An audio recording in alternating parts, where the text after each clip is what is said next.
abertos para receber essa palavra. Em nome de Jesus, amém. Eu vou pedir para o Ítalo colocar um vídeo, aí eu peço que vocês prestem atenção no que vai ser falado. Ei, tudo bem? No primeiro capítulo, vimos que só a Escritura significa que a Sagrada Escritura é a única autoridade para a fé e prática cristã. Mas agora vem a polêmica que, honestamente, considero como uma pergunta legítima. Só a Escritura é um conceito bíblico ou nós simplesmente a inventamos?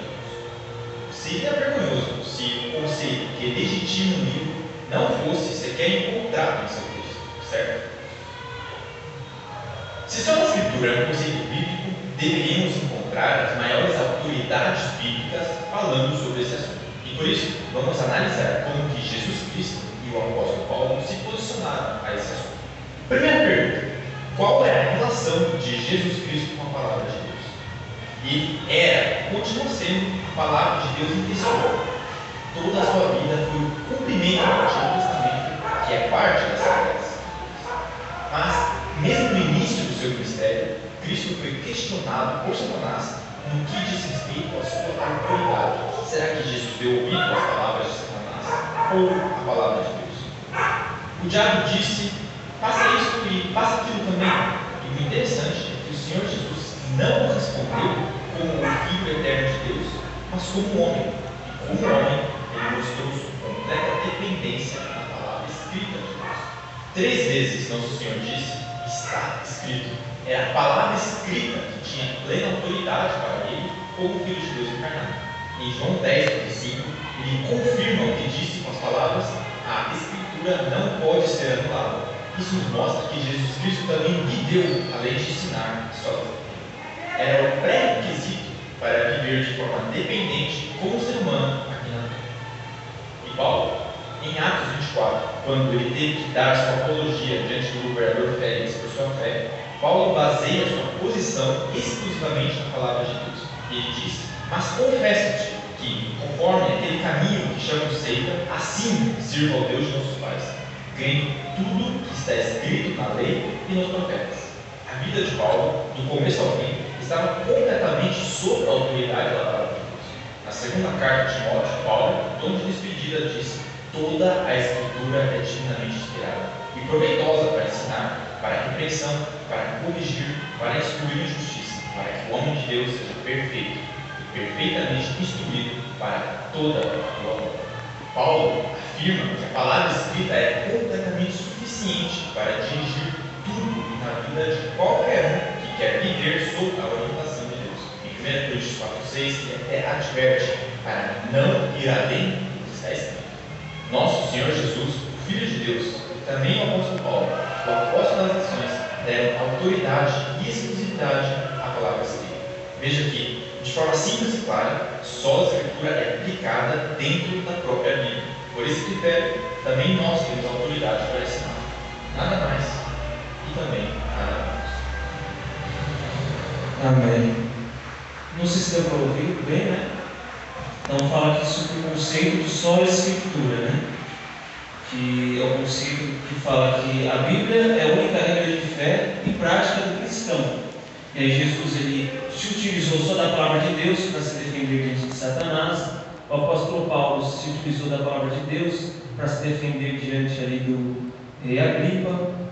E mostra os exemplos, né? Que a palavra de Deus ela é suficiente para, como doutrina de fé, regra de fé e prática, né? Regra e doutrina. E aí surge uma pergunta muito interessante. Vou pedir para o Ítalo abrir o PowerPoint para nós. É uma pergunta que talvez muitas pessoas fazem, talvez a gente saiba responder, talvez não. Como interpretar a Bíblia? Como que fazer uma interpretação? Então aqui você percebe que parece que é uma resposta simples, mas não é uma resposta simples, não por causa da palavra de Deus em si, mas por causa das pessoas nos dias de hoje.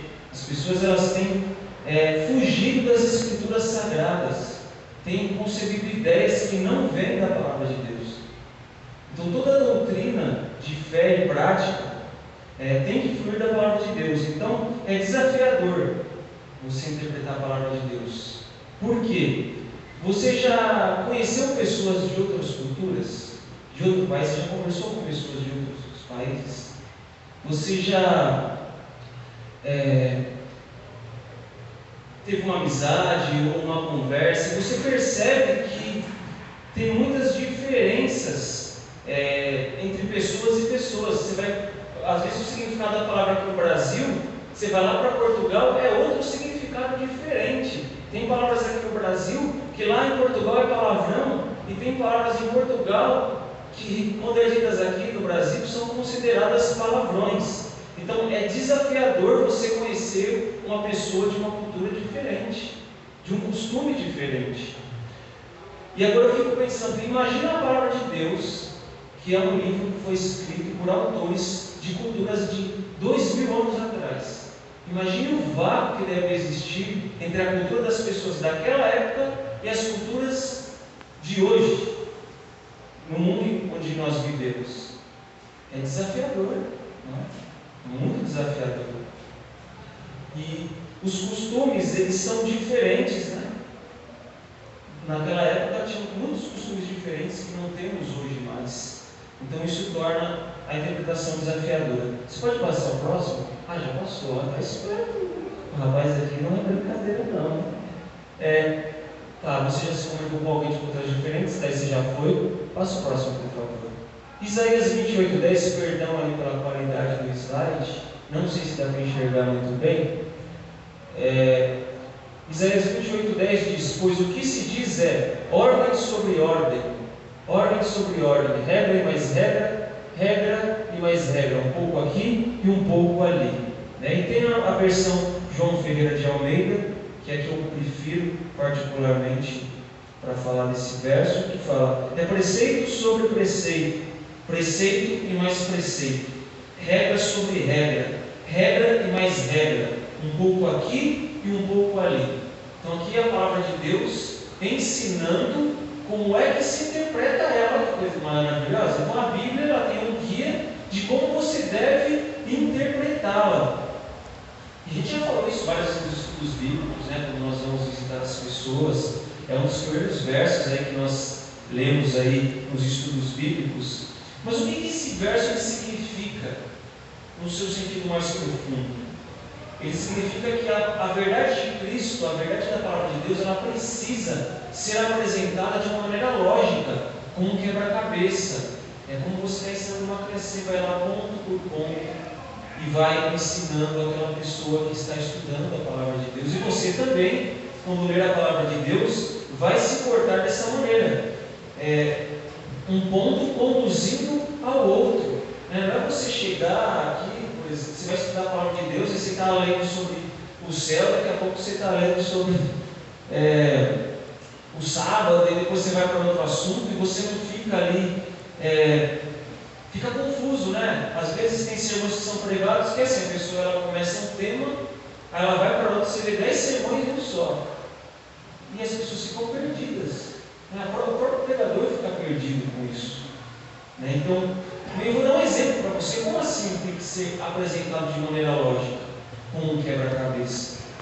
Esses versos eu vou citar, Mateus 22, 37 a 40, As pessoas usam muito esse verso para defender que não precisa mais guardar os 10 mandamentos, Que fala assim, que um escriba lá chega para Jesus e pergunta quais os mandamentos, e Jesus fala: a suma dos mandamentos é amar a Deus sobre todas as coisas e amar o próximo como a ti mesmo.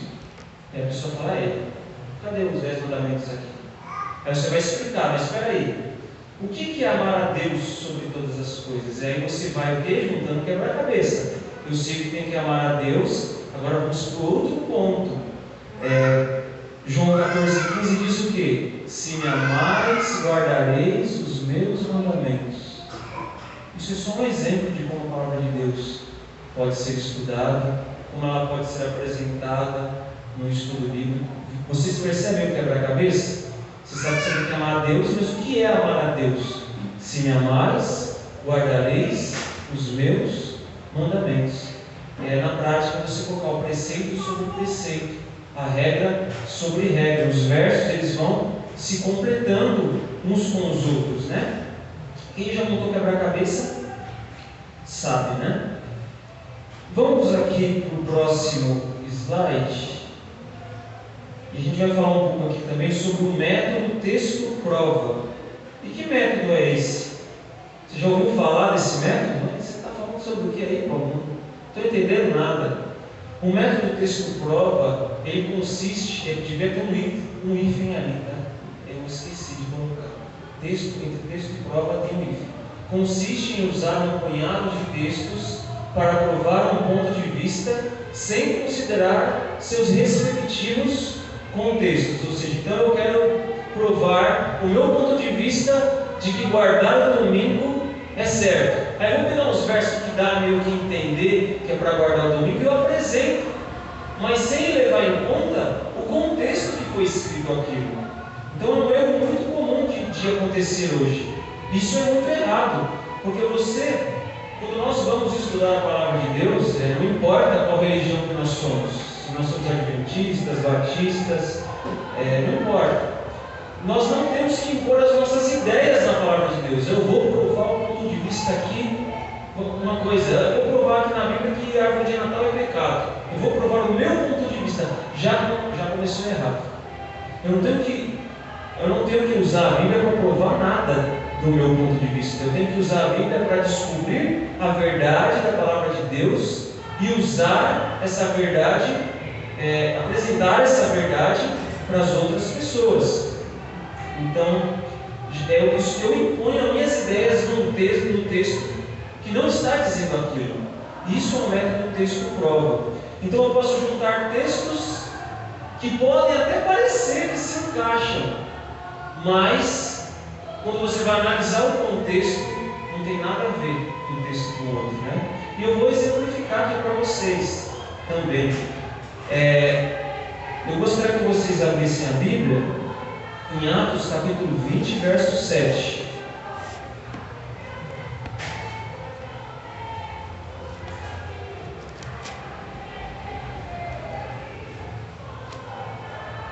Atos capítulo 20, verso 7.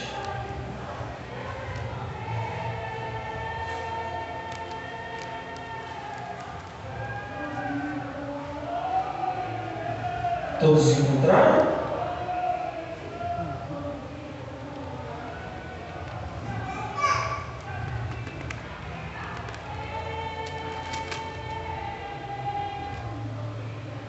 Atos 20, verso 7 diz assim: no primeiro dia da semana, estando nós reunidos, com o fim de partir o pão, Paulo, que devia seguir viagem, no dia imediato exortava-os e prolongou o discurso até a meia-noite.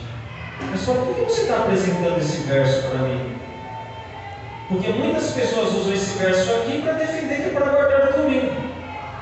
Agora você, que é sincero de coração, você que sabe muito bem o que está escrito aqui, aonde que está escrito no verso que é para guardar o domingo? Está em algum lugar desse verso? Não está. Mas as pessoas olham o verso e dizem, só porque citou o primeiro dia da semana em que eles se reuniram para fazer um culto, não, é para guardar o domingo. Isso é o que a gente está falando aqui. É um método texto-prova. A pessoa quer provar o ponto de vista dela, querer dizer uma coisa que o texto não está dizendo e fala para as pessoas. Então isso se chama método texto-prova. Assim para vocês saberem, né, por curiosidade, né, o nome que se dá a essa tentativa aí de impor. E aí a pessoa vai falar, você vai falar sobre ela. Você vai falar, não, mas não está dizendo aqui. Não, mas olha como a Bíblia se encaixa, isso vai falar para você. E aí você vai em 1 Coríntios 16, 2. 16, 2. 1 Coríntios 16, 2.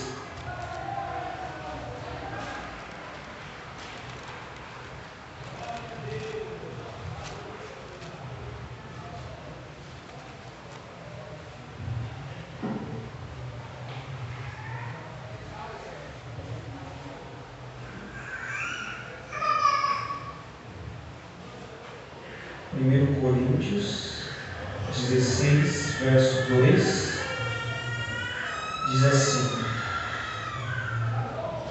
no primeiro dia da semana, cada um de vós ponha de parte em casa, conforme a sua prosperidade, e vá juntando, para que se não façam coletas quando eu for. Então, você percebe aqui que as pessoas elas pegam aquele verso, né, que está falando no primeiro dia da semana, pegam esse outro verso aqui, que fala que o apóstolo Paulo pediu para fazer colheitas. Aí eles falam: viu como esses versos se encaixam? Está falando para guardar o domingo. Segunda vez que fala para o dia da semana aqui. Mas eu pergunto para você: você juntando esses dois versos aqui, você vê guarda do domingo? Não vê. Então esse é o método do texto próprio. E nós, mesmo como adventistas do sétimo dia, nós corremos esse risco de acreditar em algumas coisas, analisando o texto, e às vezes o texto nem está querendo dizer aquilo. Mas às vezes por uma falta de uma análise mais profunda da interpretação, e aí eu saio dizendo coisas que às vezes o texto não está dizendo, que o contexto não era aquele, né? Então eu vou dar um exemplo prático para você aqui. Eu vou dizer para você uma coisa que eu vou falar: olha gente, eu sou branco. Vamos dizer que eu disse isso para você agora. E aí, algum irmão, vamos dizer que o irmão está ali, sentado, e ele levanta e fala assim: ah, Paulo, você está querendo dizer que sua cor da pele é melhor que a dos outros, né? Eu vou falar: não, eu não estou querendo dizer isso. Não, você quis dizer sim, você está falando aí porque, né, você está se exibindo. Mas aonde que na frase que eu falei, eu estou diminuindo a cor de pele de alguém? Não dá. É uma ideia que a pessoa impôs sobre o que eu falei. E é o que muitas pessoas fazem no texto bíblico. Impõem as suas ideias sobre o texto. Isso está acontecendo muito nos dias de hoje. Então, devemos tomar esse cuidado para não... Será que o que eu acredito é baseado na palavra de Deus? Será que o que eu acredito, eu estou impondo ao texto algo que ele não está dizendo?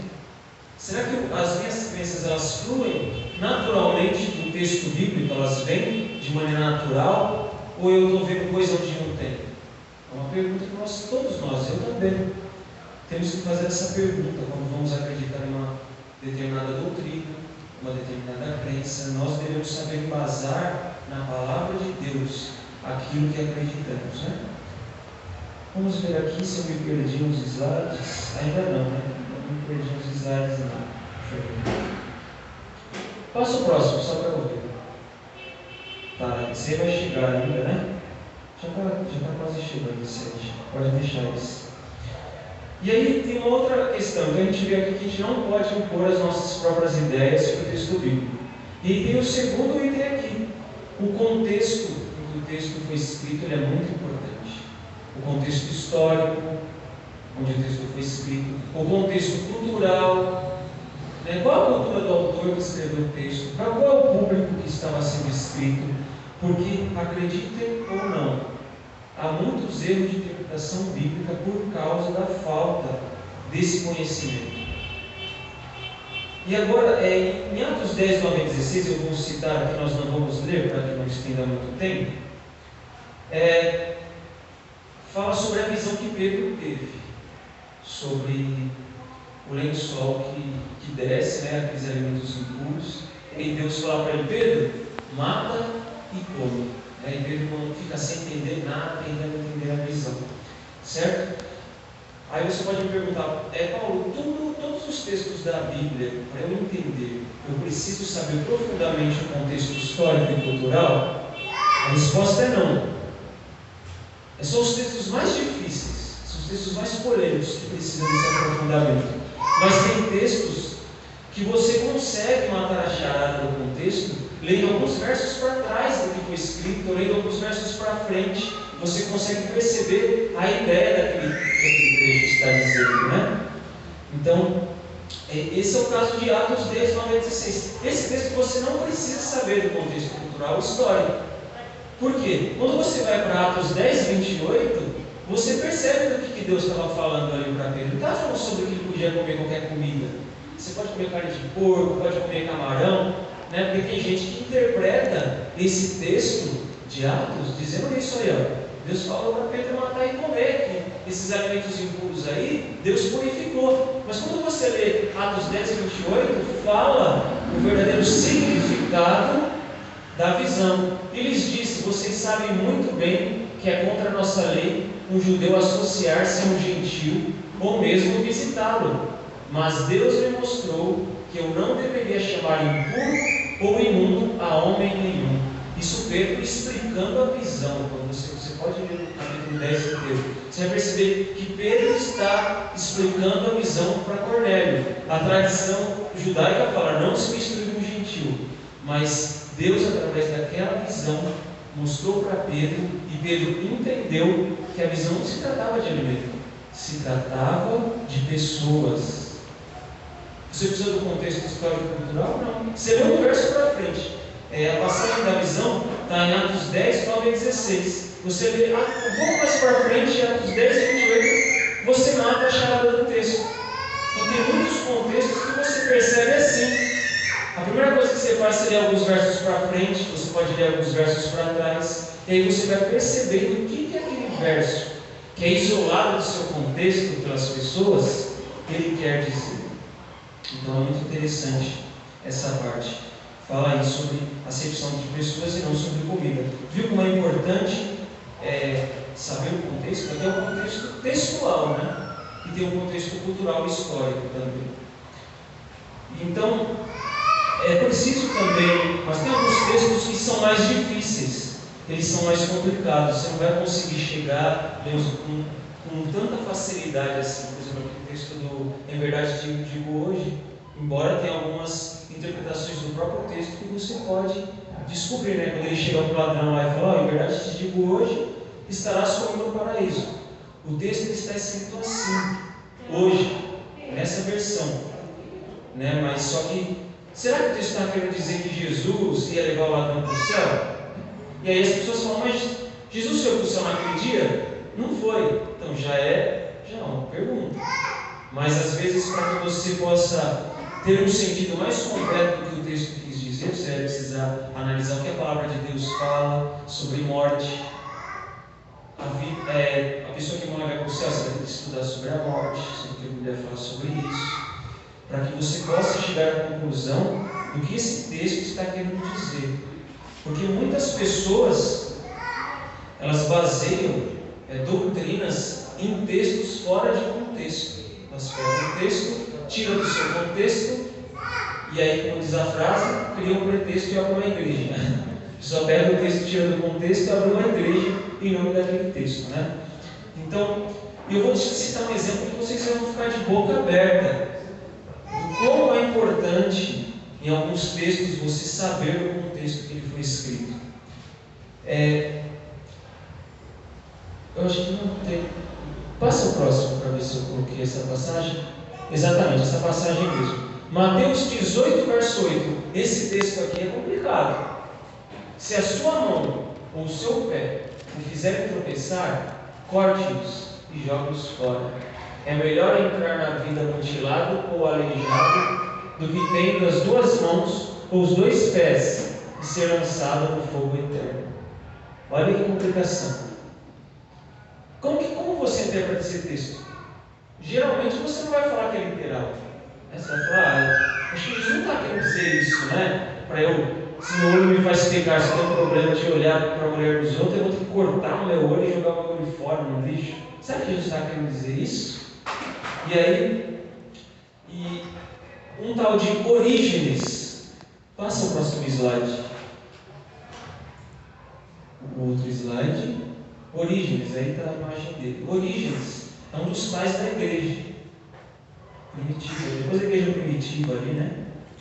Entre a igreja primitiva e a nossa igreja ali, nesse meio tempo de muitos anos, né? Ele leu essa passagem aí de Mateus 18 aí, de que se seu olho te faz pecar, você joga o olho fora. Se a tua mão te faz pecar, você corta e joga fora. O que Orígenes fez quando ele leu esse texto aqui? Ele tinha tentações sexuais e ele se castrou quando leu esse texto aí. Ele levou ao pé da letra Ele se castrou porque ele falou: o meu órgão lá me faz eu pecar, eu vou cortar e está tudo certo. Eu fico imaginando Orígenes chegando no céu ali, e Jesus falou: não, meu querido, eu reconheço a sua fidelidade, mas você não precisava ter feito isso aí, não. Ele falou: nossa, não acredito. Então, olha como que é grave. Parece besteira, mas não é. Olha como que é grave você não analisar o contexto que o texto é escrito.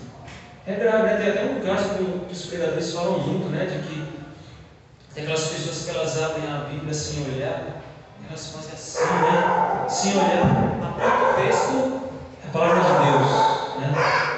E aí teve uma certa experiência que a pessoa fez isso aí, ela abriu 2 vezes a Bíblia, né? Aí caiu a parte que Judas se matou, fechou o olho, abriu de novo, tinha uma parte do verso: vai e faça o mesmo. A pessoa, isso aqui é para se matar? Por isso tem que considerar o contexto. Tem que considerar o contexto. Teve um rapaz que eu conversei essa semana pelas redes sociais, que um cantor lá, ele publicou o Salmo 3, né? Mas eu deito, logo levanto e tal. Se repete no Salmo 4 também. E ele fala assim, falou para o cantor assim: não, esse texto que você está citando não é esse contexto aí, não. O que está dizendo esse texto aí?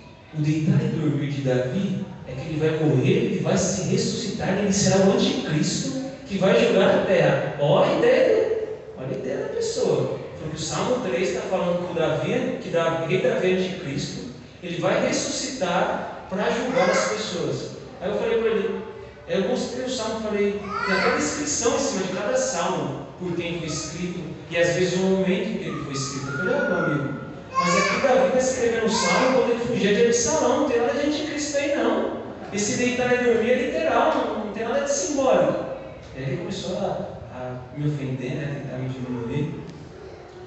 Aí ele falou: não, aí eu falei: Davi é a representação de Cristo, né? Eu fui com o texto de Jeremias lá, né? Ele me viu com o texto de Jeremias, né? Aí eu falei assim: Davi é a representação de Cristo. Ele falou: não é não, isso aí você está impondo no texto. Eu falei: tá bom.